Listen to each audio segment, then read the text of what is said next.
کرام، میں اس پرنور اور متبرک محفل میں متبرک کتاب قرآن کریم کی عظمت و فضیلت پر روشنی ڈالنے کی جسارت کر رہا ہوں۔ میں اس سرچشمہ رشد و ہدایت اور منبع حکمت و شریعت کا تذکرہ کرنے جا رہا ہوں، جس کی عبادت کی ذمہ داری رب کائنات نے لی ہے۔ ارشاد سبحانی ہے، اِنَّا نَحْنُ نَزَّلْنَا الذِّکْرَ وَإِنَّا لَهُ لَحَافِظُونَ۔ اللہ تعالیٰ نے ارشاد فرمایا، ہم ہی نے قرآن کو نازل کیا اور ہم ہی اس کی عبادت کرنے والے ہیں۔ امید ہے کہ آپ حضرات بہت سماعت فرمائیں گے۔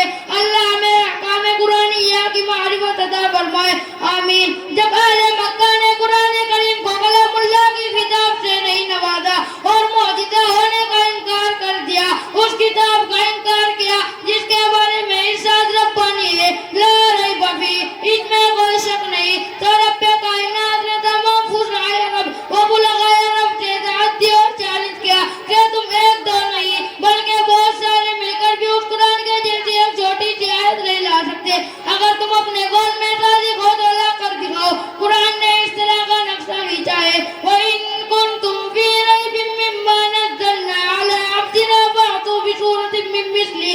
اللہ تعالیٰ نے ارشاد فرمایا، اگر تم لوگ اس چیز میں شک کرتے ہو جو ہم نے اپنے بندے محمد صلی اللہ علیہ وسلم پر نازل کیا، تو تم اس کے جیسی ایک چھوٹی سی صورت پیش کر دو۔ فصحاء عرب نے لاکھوں کوششیں کی لیکن آخر میں اس کا اظہار کیا جب امرؤ القیس جو عربی کا بہت بڑا شاعر تھا، جب اس نے اِنَّا أَعْطَيْنَاكَ الْكَوْثَرَ کی صورت باب کعبہ پر دیکھا تو پکار اٹھا، خدا کی قسم یہ کلام کسی بشر کا کلام نہیں۔ شہداء ایمان اسلام، آئیے میں آپ حضرات کو عظمت قرآن سناتا ہوں۔ جب کسی آدمی کے بارے میں یہ اندازہ لگانا چاہے کہ یہ آسی آئے نے وقت شادی کے قاضی بیٹا اس کے متعلق ان پر نظر ڈالے، اگر وہ صحیح ہے تو وہ شک بھی صحیح، اگر اس کے متعلق ان بد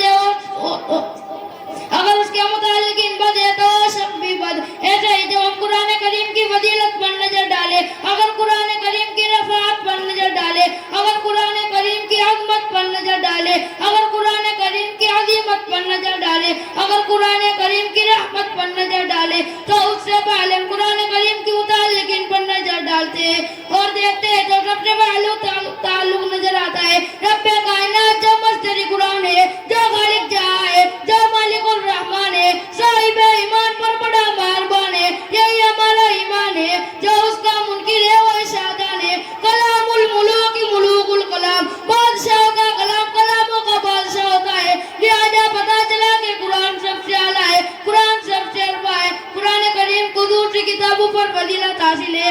آئیے آگے چلتے ہیں تو دوسرا تعلق نظر آتا ہے لوح محفوظ، جو ایک تختی ہے جو اس کے اوپر ہے، غور کریے جو اس کے اوپر ہے، جس کی رفعت میں کسی کو کیا شک ہو سکتا ہے، جس کی فضیلت میں کسی کو کیا شک ہو سکتا ہے، جس کی عظمت میں کسی کو کیا شک ہو سکتا ہے، جس کی علویت میں کسی کو کیا شک ہو سکتا ہے۔ اعلیٰ وار بازی کے لیے اعلیٰ وار کا مقام تجویز کیا گیا اور وہ محفوظ ہے۔ آئیے اور متعلقین پر نظر ڈالے تو قرآن کا تیسرا تعلق نظر آتا ہے۔ یہاں پر نہ جبرائیل واسطہ ہے، یہاں پر نہ میکائیل واسطہ ہے، یہاں پر نہ اسرائیل واسطہ ہے، یہاں پر نہ اسرافیل واسطہ ہے۔ ایسی رات کا انتخاب کیا جس کے بارے میں خود قرآن کریم کہتا ہے لیلۃ القدر خیر من الف شہر، یہ رات ہزاروں